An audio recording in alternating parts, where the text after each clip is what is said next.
This two-part video may be triggering and sensitive to some viewers. As you can see in the title, how did I attract these type of people in my life? In the road to recovery, let's talk it out.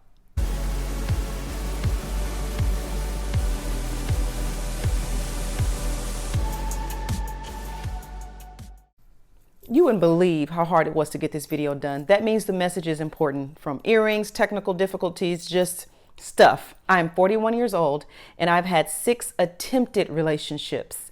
I wouldn't call them relationships, more like lessons or connections. And every last one of them was a narcissist, abusive, had a personality disorder, a cheater, and let me add, sex addiction.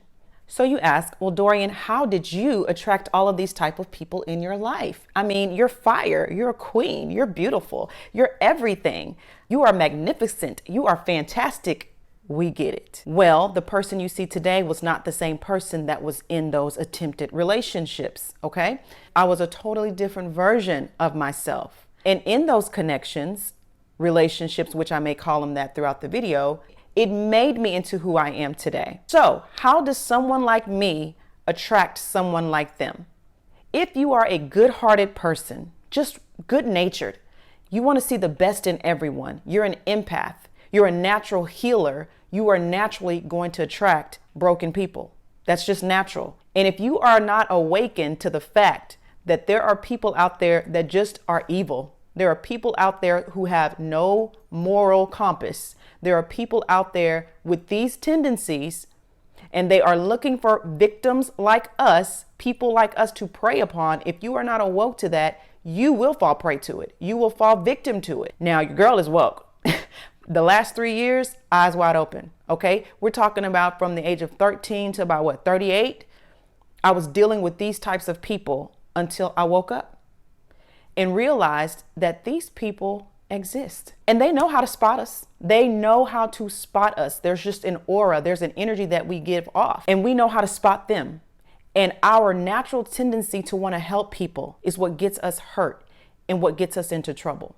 Here's how it works. You're vibrating high, right? You're here, you're happy, you're excited about life. You're just going about your business. And then there's someone like a narc. There's someone who is abusive. There's someone like the titles that I listed in this video. They will spot you, right? And then they will mirror that energy. They will come off as if they're on the same vibe as you, but really they're here. And then you will see them there. And you will have to lower your frequency and lower your vibration in order to match them there, because you feel like I can help them. I can help bring them up. But really all they're going to do is bring you down. And that light that once shined so bright is going to become dark. And then you're going to lose yourself. And you're not going to even be who you truly are. That's what narcissism, personality disorder, abusive, cheaters, that's what they do to you. You will have to lower your frequency in order to even interact with them. You'll have to come down to their level in some kind of way. You'll say, okay, well, I'll kind of talk like they talk. I'll accept their behavior. I'll accept what they do because I know I can change them. I know I see the potential in them. I see the light in them. I see what they can be. Baby, they don't care about that. They do not care about that. They have an agenda. They have an agenda, and it is to get whatever you have, to suck the life, to suck the light, to suck the energy out of you. That's what narcissistic people do. Another way we attract these people is if we ourselves are still broken in certain areas. They can also pick up on that. Not only do they pick up on your light, like we talked about in the first one, but they can also pick up on your brokenness. They can pick up that you're vulnerable, and they will come in like this knight in shining armor. And this works for men and women. Just because I use him and the male is because I'm speaking from my own experience, and just to keep the video short and just focused, please put yourself where you belong. But they will spot your brokenness, and they will come in and they will play on that. As we can see in the media, people getting exposed. This stuff is real. I'm about to tell y'all some stuff. Let me tell you. Single women with children, broken men who have been widowed, who have been, divorced, broken men as well. They attract certain women, and single mothers and single women, you attract certain people. And sometimes you don't have to be single, just people, period, that are broken. You will attract these type of people because they're going to prey on that brokenness. Now, one thing I had to do was address them as they are. They're not just my ex, because just this week I was like, wow, there goes one of my exes. No, there goes one of your abusers. That takes it to a whole nother level. Even more healing took place because you have to address it as such. That person abused you, whether it was physically, emotionally, it was abuse. If they cheated on you and then made you feel like you lost your mind and making you feel like you're thinking things and making you feel like you're crazy, that's emotional abuse. That's a lot of things. That is so many things. You can do your own research, but that is abuse. There goes your abuser. And that's how you need to look at it. In order for you to get true healing, you have to address it that way. That person abused you if that's truly what happened. And another way for you to really, truly get healing is don't let nobody tell you it didn't happen if it happened. If it happened, it happened. I don't care what position they're in. I don't care what title they hold. If it happened, it happened. Let me tell you, in 2019, God miraculously allowed me to face all 6 of my abusers within a span of 3 to 6 months. It was 2019. My album was coming out that year. My book was coming out. So there was a lot of promotion going out online, and that attracted, I'm telling you, the light. I'm telling you, the light.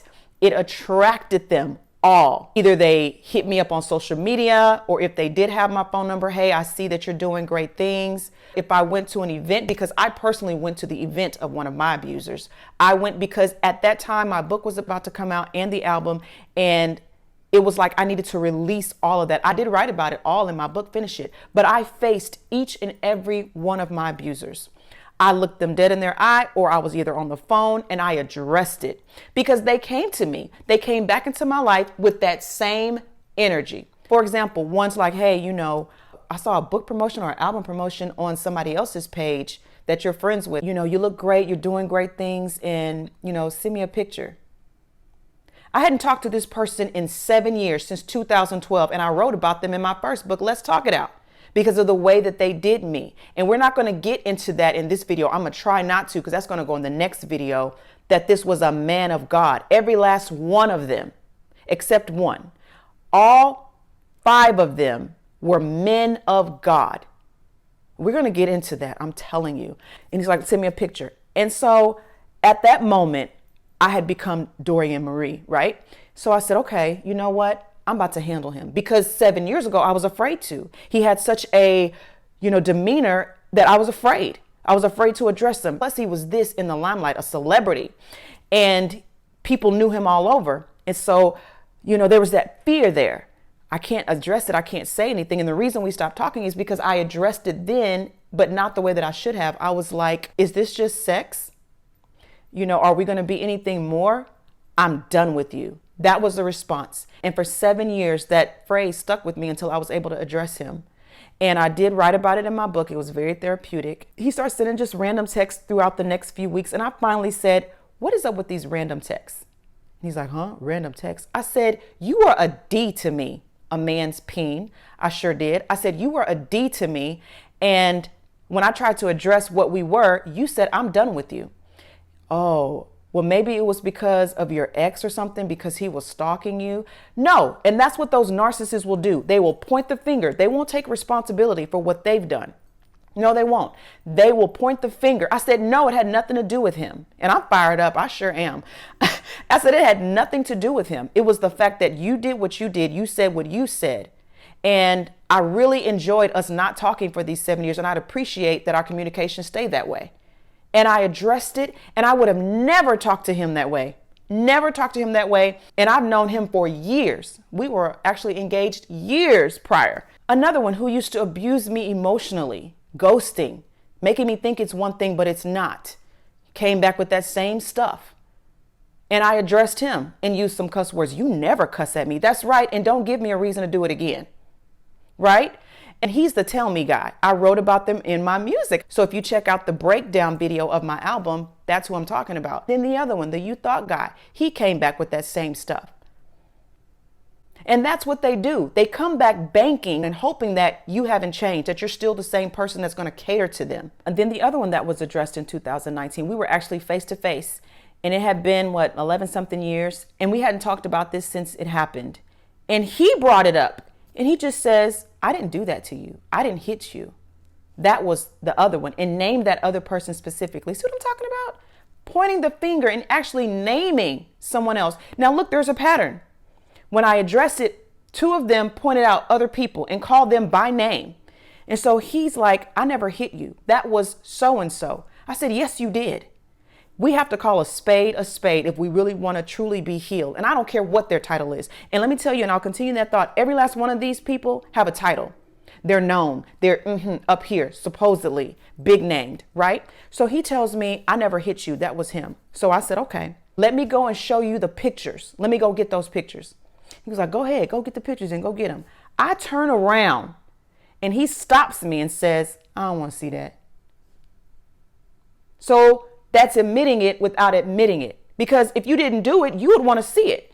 So it can trigger your mind and say, that wasn't me. I wasn't there. I didn't see you that day. And you know, back then when you took pictures, the dates are on them. So yes, you did. You did do that. And they will deny it. Even with the proof. I ain't do that. Oh, I don't want to see that. Why not? The thing is, you did it. That was you then. Maybe that's not you now, but that is what you did to me. And people that have been victims of that need to open their mouth in whatever sphere they have. I'm not saying you have to call a famous YouTuber and give receipts. I'm saying that you, just even to yourself, you have to acknowledge that is my abuser. That is one of my abusers. I'm telling you, it is going to bring about such a freedom in you. Not just, that's just my ex, it didn't work out. I'm not talking about if y'all were both toxic. Y'all are both hitting each other and y'all are both throwing stuff at each other, breaking up, making up, breaking up, making up. I'm not talking about that. I'm talking about if you're that individual where you want to cater to them. I want to do the right thing. I want this to work, even though they're mistreating you, even though they're not handling you correctly, yet you're doing everything within you to try to make it work. Okay, they cheated. Okay, you bring it back. Okay, they walked out and they bring it back. We're not talking about that catfight drama reality show stuff. We're talking about a true victim that has been victimized by a person that is a narcissist, that has personality disorders, that is a cheater, and that is an abuser, and even has a sex addiction. That's who we're talking about. And when it comes to sex addictions, that is so heartbreaking because you think they actually love you. You really think they love you. I thought this one person really loved me when they really had a sex addiction. Anyways, so what was my role? I didn't heal properly. I never healed from the very first relationship. My self-esteem was so low and so non-existent. And I put this quote out on my page that when people mistreated me, it was as if it wasn't even happening. Like I couldn't even see that people are mistreating me because that's normal. That was the very first relationship that I had, cheating. After that, physical abuse. After that, emotional abuse, sexual abuse. That's our number one role, is when we don't heal properly, we attract that. Our brokenness attracts other broken people. And then another role that I played was that when I did heal, I didn't set boundaries. So I allowed that to come back into my life because I didn't set boundaries. Here's another role that I played. I did not follow my intuition. I have a new page up. It's called You Living Intuitively, and it's about following your spirit, following your heart. When you're in these relationships and you get this feeling and that it's off, don't ignore it.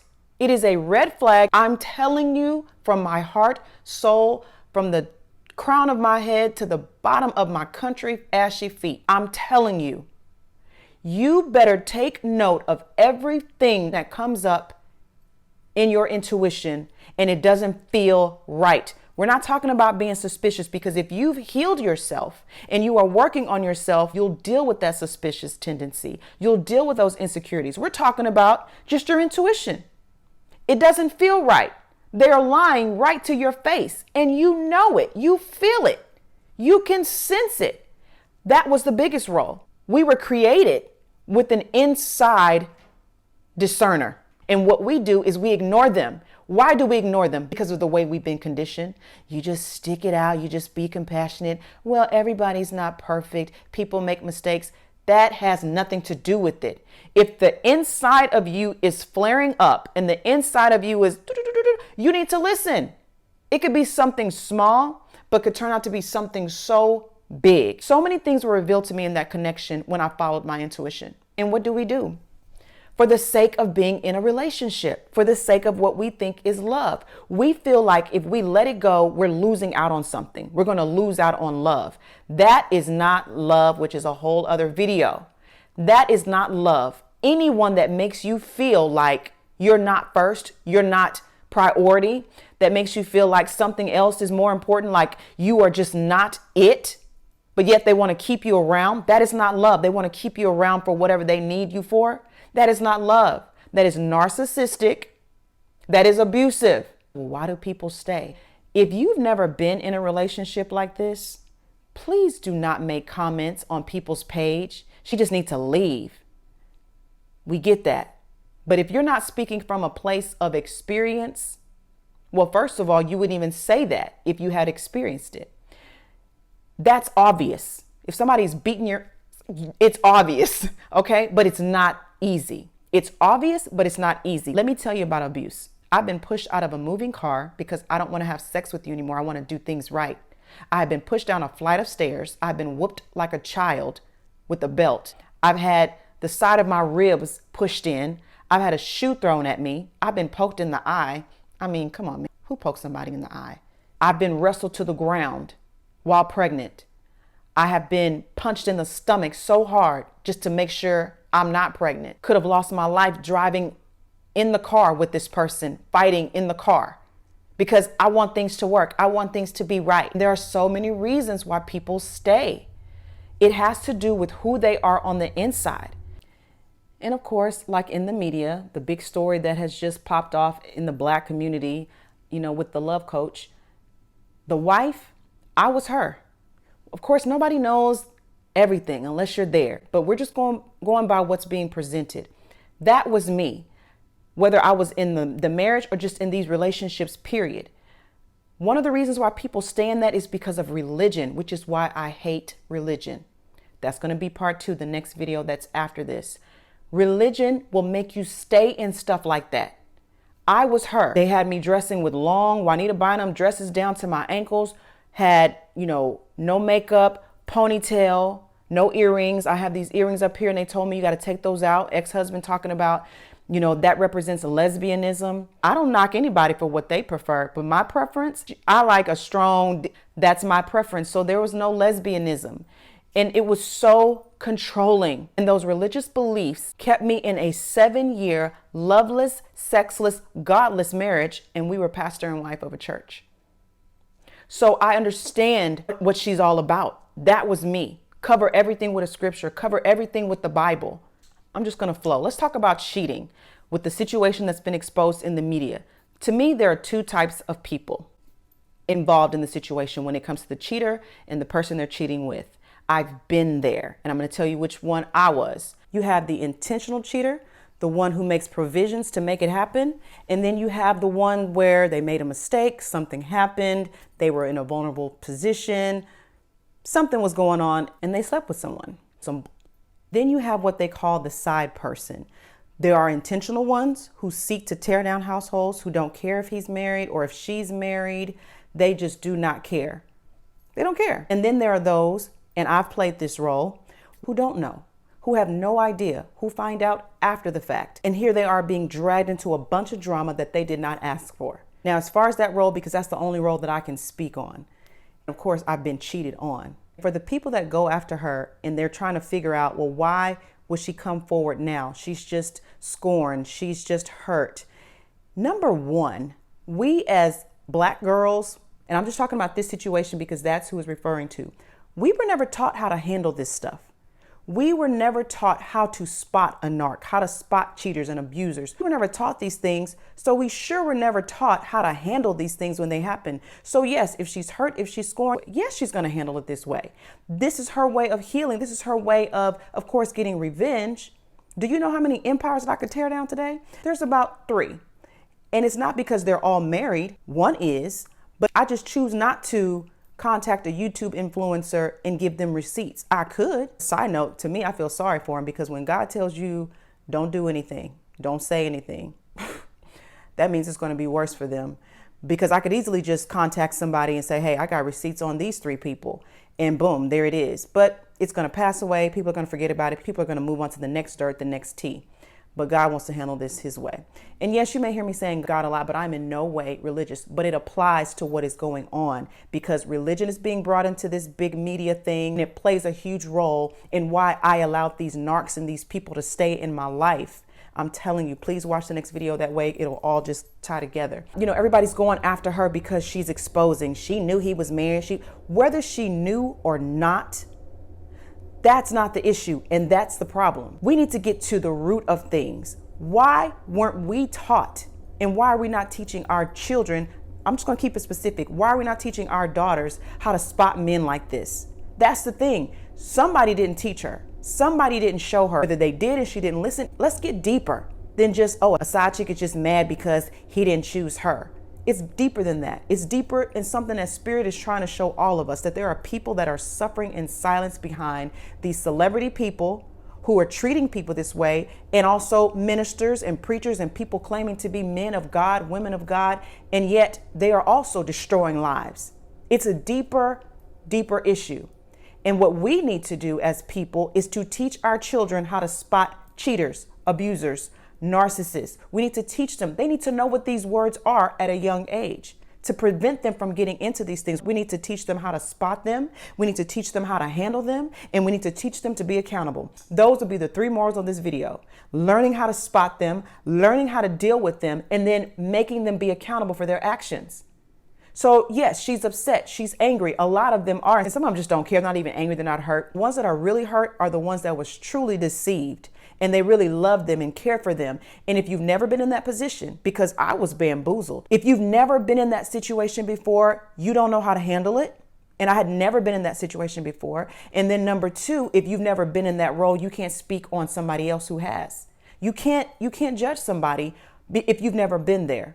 And you can't judge somebody on how they handle it either. You can't put a timestamp on somebody's healing. Yes, there are people who just come out of the woodworks and make up stuff. We're not talking about that. Let's focus on what we're talking about. And we're talking about, we don't teach our children what they need to learn. We teach them church. We teach them how to go to church. We teach them about pastor's anniversary. We teach them to stop smacking that gum in church. That's what we teach them. But we don't teach them about how to address these men that come at us this way. We don't teach them how to spot them and how to recognize them. And then we don't teach them how to hold them accountable. We teach them how to hide it, how to just be quiet about it.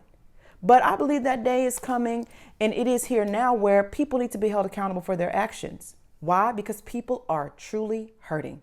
People are devastated. Lives are being torn while they go on and hop around on stages and sing, hop around on stages and preach, build these empires and these businesses and these reality shows, all on the radio.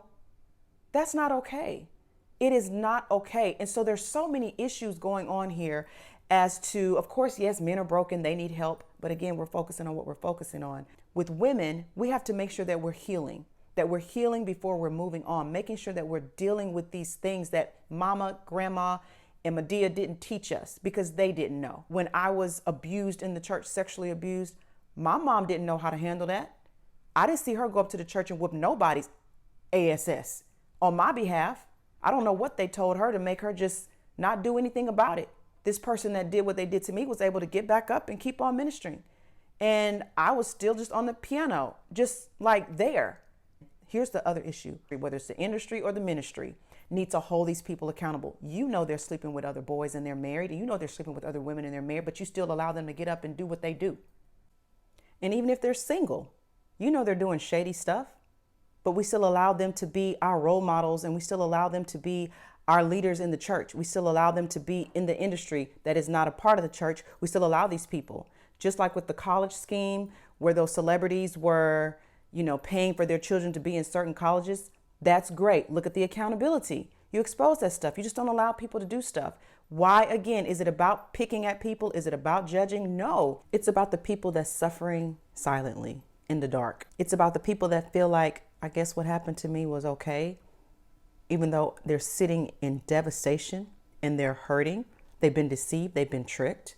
They've been lied to. It's about the people that have to sit and look at their abusers seemingly excel, go on and build their lives, go on and make more money, go on and build their families, go on and have all of these careers that are successful while they're sitting there in pain. And then, depending on how the abuser ended it, if they ghosted them, if they blocked them, if they never came to them and said, this is what I did to you, I am sorry, even though we know how narcissists can be when they say sorry, They don't really mean it. It's just to cover their behinds. It's just to get them out of a situation. And speaking of saying sorry, is that enough sometimes? No, it's not, especially if that sorry is coming after the fact that I have spoken up to you about what happened. Just like with the guy who came back after 7 years and he's like, well, I'm sorry, that you feel that way, or I'm sorry that I made you feel that way.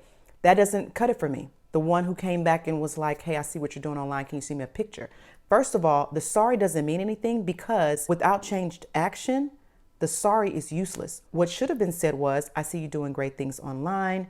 I'm so proud of you. And hey, by the way, the reason why we stopped talking, I wanted to address that. I'm very sorry that. No, but what the narcissist does is they come back and hope, and they're banking on the fact that you don't remember why you guys stopped talking in the first place.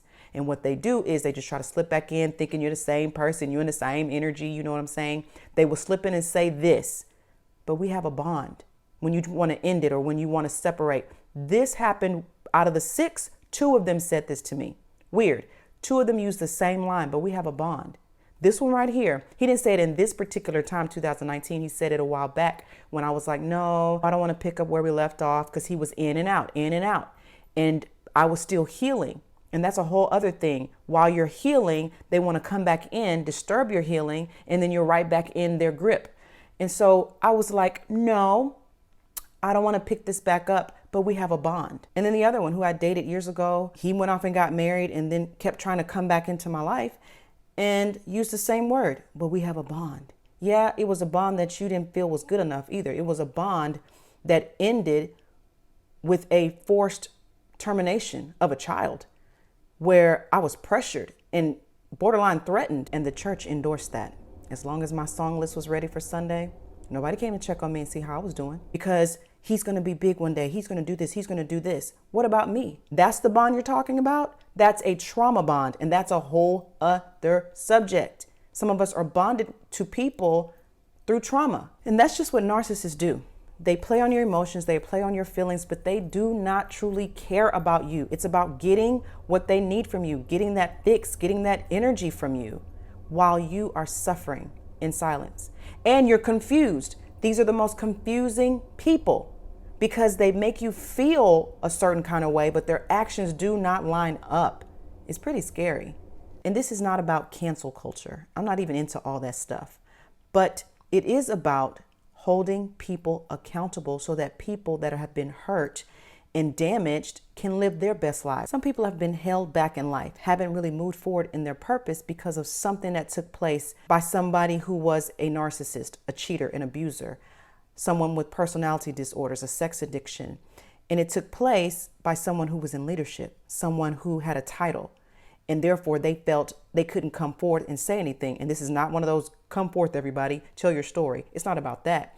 It's about you accepting what happened to you, saying this is what happened, and then you'll be led to what you should do next. Just don't misinterpret this video as we all need to go start exposing people. No, what we need to do is recognize that there are these types of people out there. People do experience these type of people, and we need to start teaching and training people how to spot them, how to deal with them, and then how to hold them accountable, because it's just going to repeat the cycle of pain, the cycle of hurt. Just to recap, the role that I played in allowing myself to stay in all of these types of relationships is, number one, I did not heal properly from a previous situation that may have happened, whether it was in the church, family, it doesn't matter. Any kind of brokenness will attract these people. Number two, I did not set boundaries once I did heal.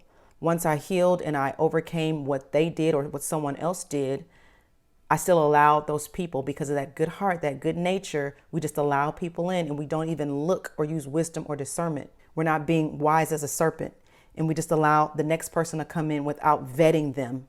I didn't set boundaries. And number three, the role that I played was I did not follow my intuition when I would see things. See, there's a progression. You got to heal the previous thing. And then once you're ready to allow people in, you have to vet them. And you do that. You set up those boundaries. Once, number three, you see the red flags. You see what type of person they are. You see if they can come closer or if they cannot. I did not. I ignored those, and it just started the cycle all over again to be in a relationship, a connection with a narcissist, a cheater, an abuser, someone with personality disorders or sex addictions. Let's get to the why do we allow these things, get to the root of them, realize that there is definitely things that need to be rebuilt inside of us, reconstructed, things that other people have torn down that have to be rebuilt. And that is okay. When you change yourself on the inside to rebuild to who you truly are and to believe what you're supposed to believe about yourself, you will attract better people. You will attract better connections. Remember, you have to deal firmly with these people because they are so manipulative. They're so deceitful, and they will take advantage of you. They will use you. You have to become a totally different person in order to even deal with them, because even when you release them or they call themselves releasing you, they'll come back hoping that you're still the same person, but you have to be different or you're going to be bamboozled. And why do you have to be so stern with these people? Because they don't care. They do not care about your feelings. They do not care that you're in the process of healing and that they're disturbing that peace. They do not care that you've been hurt, and they will find a way to blame you for that too. But you will have to show them another side of you. That sunny side of Houston had to come out. You know what I'm saying? Because they weren't getting the point. Okay. So thank you for watching part 1. And don't just subscribe, share, tag, and like. Do that. But also apply what you've learned in the video today. Please do your research. Please don't just take my word or anybody's word for it. Do your own research and then find what resonates with you and then live intuitively. Until next time, you can see me at my website, iamdorian.com, and on all social media.